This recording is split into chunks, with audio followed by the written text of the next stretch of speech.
भारत में Elon Musk करने जा रहे हैं बड़ा धमाका। नई दिल्ली से मंजूरी मिलने का इंतजार, भारत भी खड़ा हो जाएगा वैश्विक शक्तियों के कतार में। एलन मस्क यहां करेंगे शुरू काम, उधर भारत में खरबों रुपए जमा हो जाएंगे।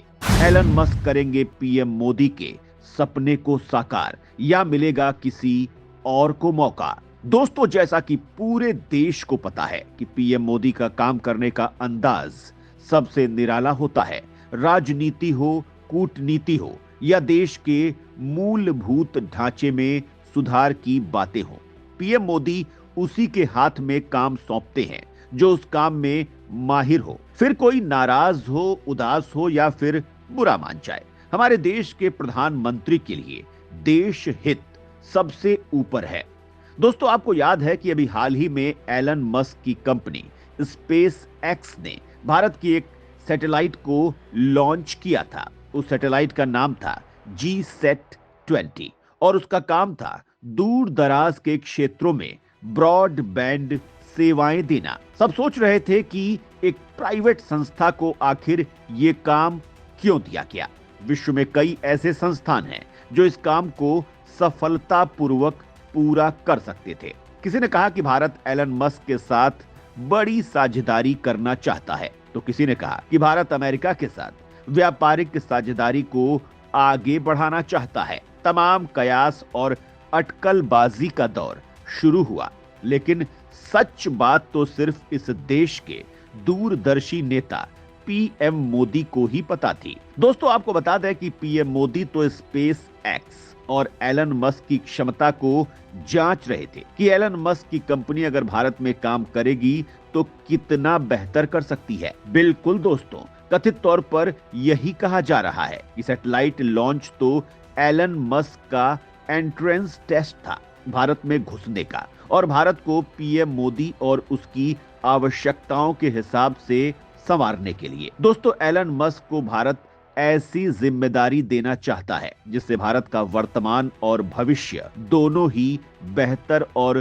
सुनहरा हो जाएगा। एलन मस्क पर भारत का भरोसा ऐसा हो गया है कि जिसके लिए कहीं न कहीं भारत सरकार ने जियो और एयरटेल को भी किनारे लगा दिया है। कहीं न कहीं दोस्तों, मस्क ने इस बात को सरकार के सामने स्थापित कर दिया कि भारत की सोच को हम ही पूरा कर सकते हैं।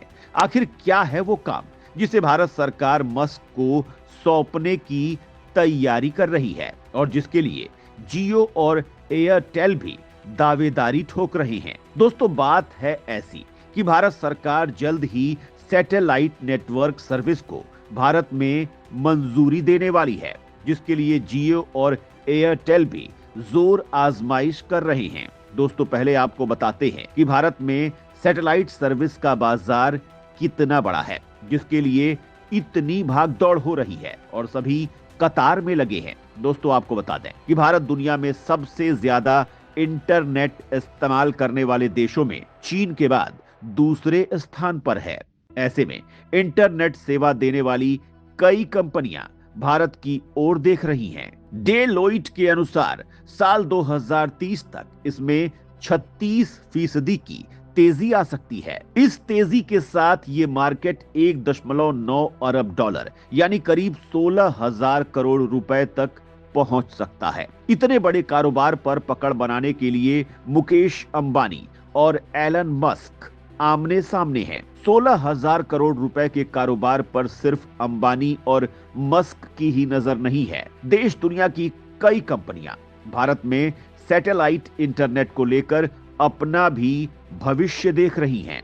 इनमें अमेजॉन की कुइपर और भारतीय एंटरप्राइजेस की वन वेब भी शामिल है। दोस्तों, आपको बता दें कि इस पूरी रेस में कहीं न कहीं मस्क ही आगे लग रहे हैं। आखिर क्यों कह रहे हैं हम ऐसा, इसको आप एक बयान से समझिए। केंद्रीय संचार राज्य मंत्री पोम्मासामी चंद्रशेखर ने लोकसभा में बताया कि हम नए टेलीकॉम एक्ट के तहत देश के नागरिकों के हित में ही फैसले लेंगे। सैटेलाइट सर्विस को प्रशासनिक तरीके से ही आवंटित किया जाएगा। इसके लिए आर्थिक और टेक्निकल चीजों को ध्यान में रखते हुए आवंटन की प्रक्रिया शुरू की जाएगी। दोस्तों, आप इनके बयान के दो शब्दों पर गौर कीजिए, आर्थिक और टेक्निकल रूप से जो मजबूत होगा। जैसा कि आप सभी जानते हैं कि मस्क आर्थिक तौर पर भी अपने प्रतिद्वंदी से मजबूत है, तो वहीं सैटेलाइट सर्विस में मस्क का जो अनुभव है वो किसी के पास नहीं है, क्योंकि उन्होंने लगभग 100 देशों में सैटेलाइट इंटरनेट सर्विस पहुंचा दी है। दोस्तों, आपको बताते हैं कि भारत को इससे कैसे फायदा होगा और इसके पीछे पीएम मोदी की सोच क्या है। दोस्तों, आपको पता है कि भारत की भौगोलिक परिस्थिति विश्व भर में अलग है। यहाँ ऐसे दुर्गम क्षेत्र हैं जहां आज भी सरकार की योजनाओं और इंटरनेट जैसी मूलभूत सुविधा नहीं पहुंच पा रही है। इसलिए सरकार ने सैटेलाइट इंटरनेट की तरफ कदम बढ़ाया है, जिससे कि पीएम मोदी के डिजिटल इंडिया का सपना साकार हो और पूरा भारत डिजिटली मजबूत हो, बच्चों को बेहतर ऑनलाइन शिक्षा मिल सके और विषम परिस्थितियों में सरकार दुर्गम क्षेत्रों में रहने वाले लोगों तक पहुंच सके। लेकिन दोस्तों, आप यही सोच रहे होंगे कि यह काम कैसे करेगा, तो वो भी आपको बताते हैं। सैटेलाइट इंटरनेट में एक सैटेलाइट डिश और मॉडेम की आवश्यकता होती है।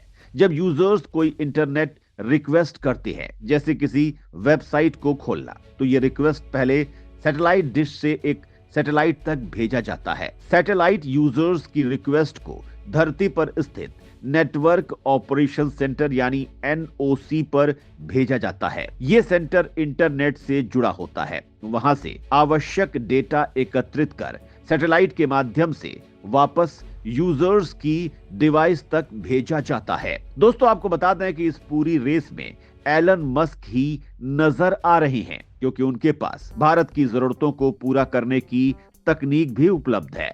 स्टारलिंक दूर दराज के इलाकों में सेवा देने की अपनी क्षमता के कारण सबसे अलग है, खास तौर पर जहां ट्रेडिशनल इंटरनेट उपलब्ध नहीं है या धीमा है। हालांकि ये फाइबर ऑप्टिक स्पीड की बराबरी नहीं कर सकता है, लेकिन स्टारलिंक सैटेलाइट कवरेज और लोकेशन के आधार पर कुछ क्षेत्रों में 150 एमबीपीएस से 264 एमबीपीएस तक की इंटरनेट स्पीड ऑफर करता है। यह सर्विस खास तौर पर उन ग्राहकों के लिए आकर्षक है जो कम सर्विस वाले एरिया, गांव, रिमोट लोकेशन, जंगल, कम आबादी वाले रेगिस्तानी क्षेत्र में रहते हैं।